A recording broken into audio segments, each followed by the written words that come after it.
Bonjour Sophie et bienvenue sur la chaîne PMC Expertise Comptable. Donc PMC Expertise Comptable, c'est une chaîne où on partage du contenu à destination des créateurs d'entreprises mais également des investisseurs immobiliers. On partage également des interviews d'entrepreneurs inspirants pour qu'ils expliquent effectivement leur quotidien et puis qu'ils puissent donner tous leurs meilleurs conseils pour vous aider à vous développer.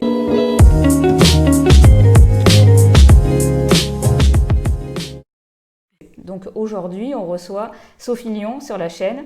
Merci Sophie d'accepter cette interview. Et Sophie, tu as un parcours qui est super inspirant et super intéressant. Merci. Et ça me semblait vraiment intéressant que tu nous partages un petit peu ta vision du coaching, du travail, et puis que tu puisses nous expliquer un petit peu ton métier, puis comment tu accompagnes ta cible, en fait, on va dire, les femmes chefs d'entreprise, ou en tout cas les femmes qui sont en reconversion professionnelle. C'est ce que tu vas nous présenter. Génial. Écoutez, déjà merci Célia de m'accueillir. Je suis contente parce que c'est la première fois que je suis interviewée, donc du coup je suis vraiment ravie. Merci. Moi voilà, donc je suis donc Sophie Lyon. Ça fait maintenant pas loin de 5 ans que je suis business coach. J'accompagne principalement des chefs d'entreprise donc féminines dans, on va dire, c'est soit des personnes qui sont on va dire en reconversion ou des personnes qui sont arrivées à un certain, on va dire, un plateau en fait de leur activité et qui ont besoin d'aller un peu plus loin. Donc moi, ma spécialité, c'est vraiment clarifier la vision, poser des objectifs et bien sûr développer un mindset business pour pouvoir aller encore plus loin et surtout donc passer à l'action, parce qu'une des choses dont je me suis rendu compte, c'est que souvent, les gens n'avaient pas forcément une vision claire, ils avaient du mal à passer à l'action, et vraiment, c'est vraiment là que j'interviens, on va dire que je suis vraiment le mieux, la meilleure. Donc, une des choses, j'ai 2 formes d'accompagnement. D'accord. Un accompagnement individuel ou un accompagnement collectif. Moi, j'adore l'accompagnement collectif, c'est vrai que c'est un truc qui me booste énormément. Donc par le biais d'un mastermind. D'accord, ok. Voilà. Ça consiste en quoi en fait, précisément un petit peu le mastermind? Alors le mastermind en fait, donc ça s'appelle la meilleure année de ta vie. Donc c'est un beau donc ça commence en général donc au début janvier et ça se finit à la fin de l'année, ça porte bien son nom. Et l'idée en fait, c'est d'être accompagné pendant toute une année. Donc il y a des gens qui des fois viennent d'une année sur l'autre, donc ça c'est assez sympa. On les accompagne donc 1 an, 1 an, 2 ans, 3, voilà. Et donc c'est 2 appels par mois. D'accord. Donc collectif, où on va justement poser les objectifs, on va vraiment clarifier sa vision, savoir où est-ce qu'on veut aller pour le mois suivant. Et le deuxième appel, c'est un appel où on va plutôt vraiment aller comprendre mais qu'est-ce qui se passe, qu'est-ce qui fait que je suis freinée. Et ce qui est super intéressant, c'est vraiment le partage, les échanges avec les gens. Ça fait de l'émulation et surtout ça vient prendre conscience que finalement, à un moment donné ou à un autre, on a tous cette petite voix dans la tête qui fait que on se dit ouais mais je vais pas y arriver, c'est compliqué. Et en fait, du coup le fait de partager ça, de partager cette vulnérabilité, ça nous permet d'être encore plus forts. Et ça c'est vraiment une des choses que j'adore. D'accord, ok, très bien. En fait, effectivement, on se rend compte qu'en tant que dirigeant d'entreprise, même si on a des secteurs d'activité qui sont très différents, en définitive, on a effectivement les mêmes problématiques en termes de développement, de mindset, effectivement. Et ça me semble vraiment intéressant parce que c'est un des problèmes des dirigeants d'entreprise. Je pense qu'au départ, c'est l'accompagnement. Enfin, c'est le fait de se lancer au départ, pour certains, seuls et d'avoir besoin d'être entouré par des personnes qui ont une activité, on va dire, plus ou moins similaire pour justement se serrer les coudes, se donner des conseils et pouvoir échanger sur les problématiques rencontrées. Tout à fait. En fait, on est finalement la moyenne des 5 personnes avec lesquelles on passe le plus de temps. Donc, si on est avec des personnes, parfois, on va aller s'appuyer sur son conjoint, on va aller s'appuyer sur sa famille. Et puis, en fait, eux, on va avoir le reflet de leur propre peur. Donc, parce qu'ils ont envie qu'on réussisse. Mais du coup, ils se disent, mais est-ce qu'elle va arriver? Est-ce qu'elle va pas y arriver? Et du coup, ils n'ont pas toujours les bons mots à nous fournir finalement. Et donc, en étant avec des personnes qui sont bienveillantes, des personnes qui ont, comme on dit en anglais, like-minded people, c'est en fait des gens, donc j'utilise beaucoup l'anglais souvent, donc des gens qui ont le même état d'esprit que nous, on va pouvoir justement se serrer les coudes, comme tu le disais si bien, et forcément trouver des solutions ou en tous les cas se rendre compte que finalement on est tous, on passe tous par des moments de up and down et c'est ça qui permet justement d'avancer parce que ces up and down, effectivement faut les vivre, mais surtout c'est qu'est-ce que j'en fais et comment je fais pour avancer quand je suis dans le down et qu'est-ce que je fais, comment je fais pour m'entourer des bonnes personnes pour pouvoir justement continuer à ne pas sombrer parce que tu te dis oh là là qu'est-ce qui se passe, comment je peux faire, ou alors un truc qui est typique de mes entrepreneurs, c'est d'aller dans tous les sens et de se dire ah tiens j'avais envie de me développer ça, et du coup on va avec derrière ce qu'on appelle le shiny object, c'est l'objet qui brille, oh ça a l'air bien, c'est nouveau ça, et du coup le recentrer toujours, faire en sorte qu'on recentre pour pouvoir avancer. Et une de mes forces, ça c'est sûr, c'est d'apprendre à demander, parce qu'en fait beaucoup de gens n'osent pas demander. Et moi, j'ai je pense que par rapport à mon histoire, mon parcours, et aussi le livre que j'écris, donc du coup, j'apprends aux gens à demander.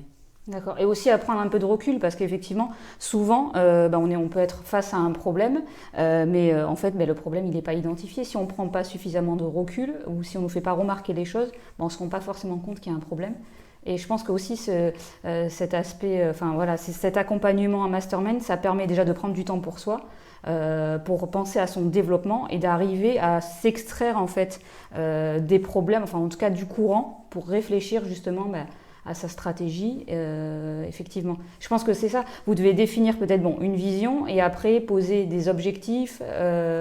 Tout à fait. Tous les mois, en fait, moi j'ai créé un cahier d'exercices et ensemble, on va déjà premièrement célébrer, parce que ça c'est un truc très important, on oublie tout le temps, on dit ouais, ah ça y est, je l'ai fait, mais bon, on célèbre pas. Non, mais célébrer vraiment, et tous ensemble on célèbre, on dit attends, j'ai réussi à faire ça, de quoi t'es content ce mois-ci ou le mois dernier, voilà, vraiment c'est cet état d'esprit vraiment positif. Et puis après, dire tiens, qu'est-ce que j'ai envie de réaliser ce mois-ci ? Mais moi, ma technique, en fait, c'est de dire, voilà, si tu veux faire... on a envie de faire plein de trucs. On se crée des listes, des to-do listes interminables. Souvent. Voilà. Sauf que moi, je dis, non, c'est pas ça. L'idée, c'est vraiment d'aller sur 2-3 objectifs maximum.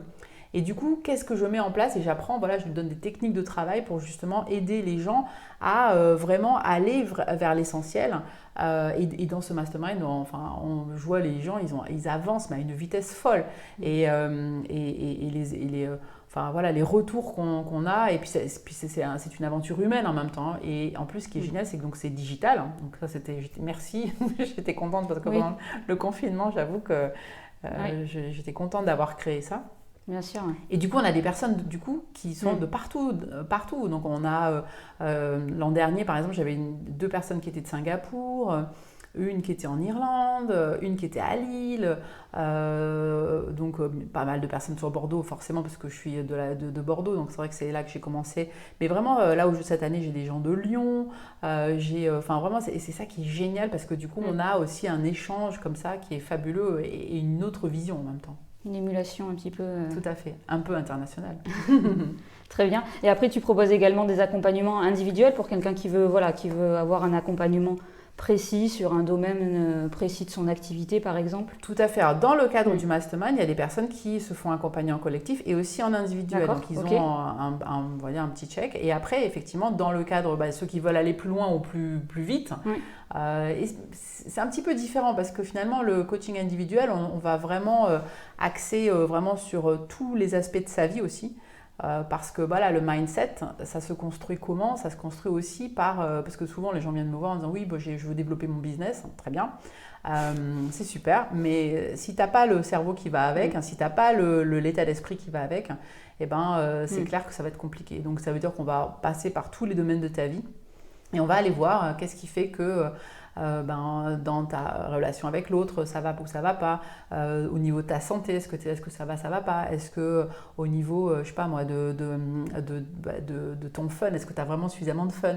Et l'idée en fait, c'est d'avoir une roue de la vie un peu homogène pour pouvoir te sentir encore mieux pour pouvoir justement aller après vers ton business. Et après, bien sûr, on parle de business en soi, et puis quelles sont les actions que tu veux mettre en place, et puis moi je suis là, donc j'aime bien m'appeler un result coach, c'est-à-dire qu'en fait moi j'aime qu'on ait des résultats parce que l'idée c'est que si tu me payes, c'est que tu as vraiment envie d'avancer. Et donc, du coup, j'ai vraiment envie de t'aider, en fait, hein, à te développer et à te développer en tant que personne. Donc, finalement, c'est un peu holistique comme accompagnement. D'accord, ok. Et alors en fait, parce que tu accompagnes principalement donc les femmes, mais en fait, pas uniquement que les femmes, mais bon, c'est ton cœur d'activité quand Tout même à sur fait. ton enfin voilà, si Tout tu te à rends fait. compte que tu accompagnes majoritairement les femmes. Mais je voulais savoir quelle est la différence pour toi, quelles sont les particularités justement de l'état d'esprit féminin, qu'est-ce que tu rencontres comme principal axe de blocage peut-être par rapport à des hommes, notamment sur l'aspect développement d'entreprise, etc. Alors, je me rends compte que chez les femmes, la première chose, c'est souvent elles n'osent pas demander, ça c'est la première chose, et souvent il y a un vrai problème de relation à l'argent. C'est-à-dire qu'en fait, elles sont très bonnes pour donner, mais elles ne sont pas très bonnes pour recevoir. Et du coup, moi, ce que j'aime mettre en place, c'est vraiment libérer la relation à l'argent, c'est-à-dire que vraiment les aider à comprendre leurs valeurs, à comprendre aussi, à les aider à se pricer elles-mêmes, les aider à attirer plus d'abondance aussi. Donc là, il y a vraiment tout un travail aussi, on va dire, de mindset, encore une fois, sur le rapport à l'argent, parce que bien souvent, elles vont faire plein de choses, elles vont développer plein de partenariats, mais au final, elles vont rien gagner. Et du coup, moi, je dis, attends, si tu crées une activité, l'idée, c'est quand même que tu vives avec, et que tu puisses et que tu puisses vraiment en vivre et profiter de ça. Les hommes ont moins ce problème et malheureusement et souvent surtout dans tous ces métiers un peu parallèles, etc. Donc il y a plein de femmes qui ont du mal en fait, et je me rends compte que même en avançant dans l'échelle, même des grands postes, elles n'osent pas demander d'augmentation. En fait, il y a plein de choses comme ça.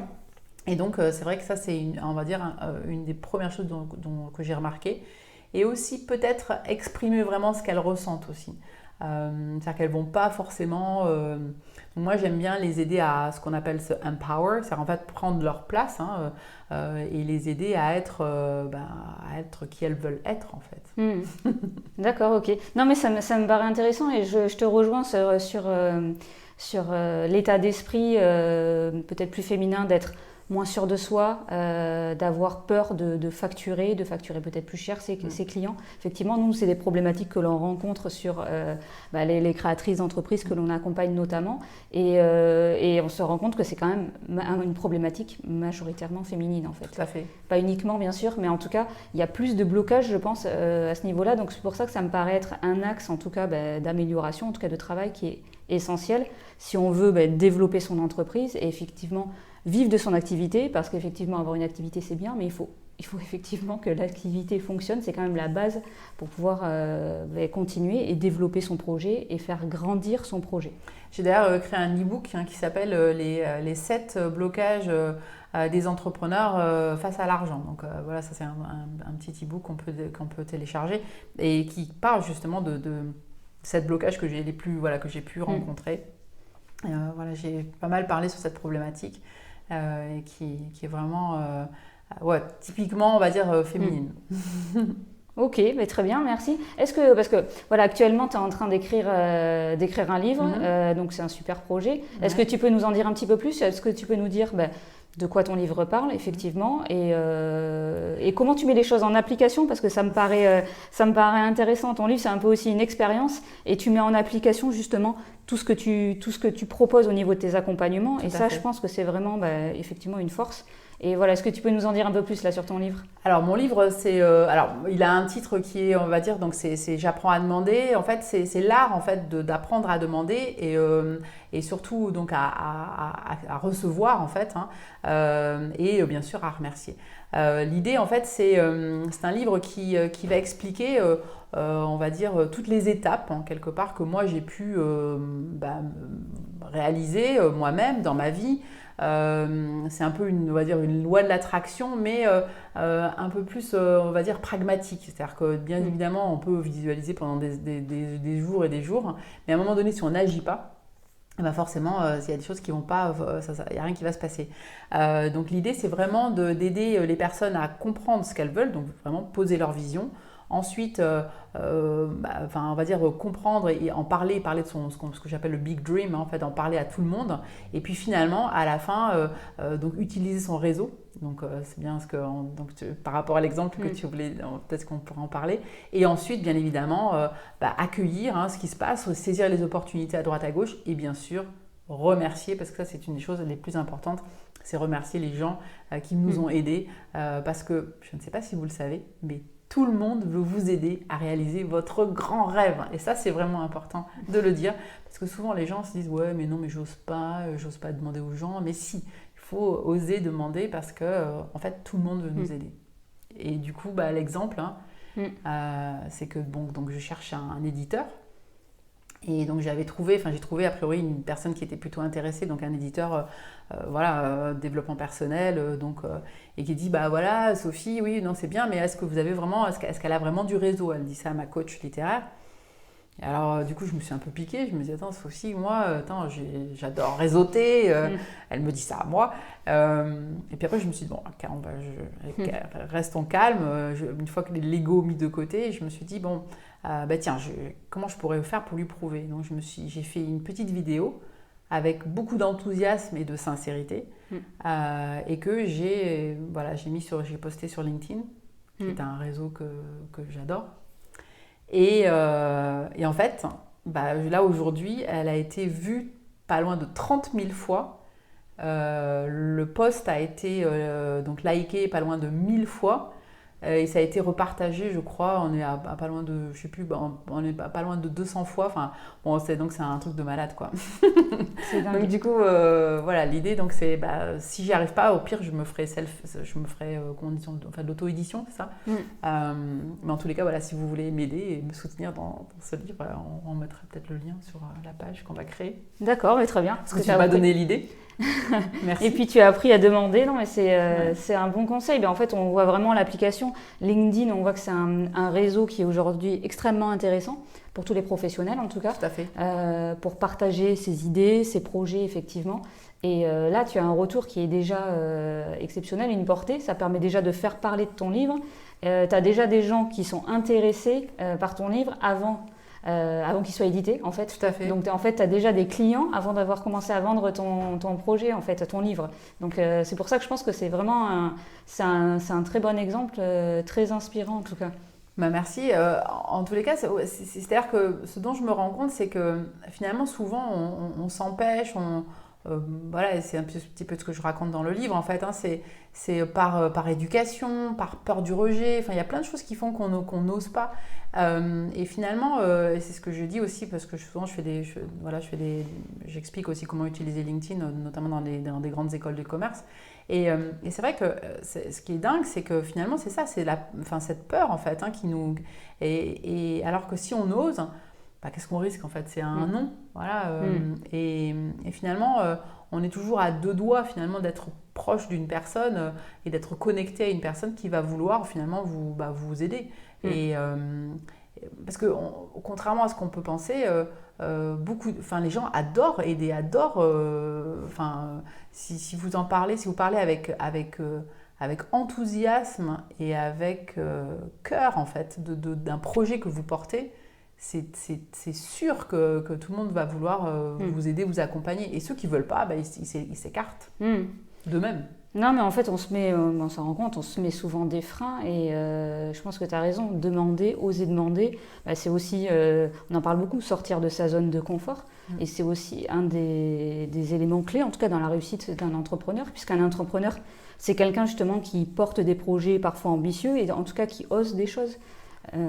C'est ça, en fait, c'est vraiment aller au-delà de cette petite voix interne qu'on a tous, parce qu'on se dit, ouais, attends, mais lui, machin, mais non, tout le monde a cette voix. Et en fait, tout le monde a cette petite voix qui te dit, non, mais tu vas pas y arriver, Et en fait, c'est l'idée d'arriver je dis souvent, de dompter, en fait, cette espèce de voix qui vient et de la regarder et de se dire, bon, qu'est-ce que j'en fais? Et de se dire, bon, allez, je la mets de côté, elle est là, mais je la dompte.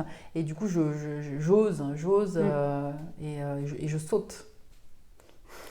Non, mais c'est vrai. Alors, on ne sait pas si le parachute va s'ouvrir, mais à un moment donné ou à un autre, Voilà, il faut prendre des risques, je pense, et en fait, c'est en tentant des choses, effectivement, qu'on peut réussir. Si on fait rien, il se passera jamais rien de toute façon. Non, et puis plus on vibre en fait de façon, comme je le disais tout à l'heure, l'enthousiasme et puis vraiment la sincérité, plus on vibre ça.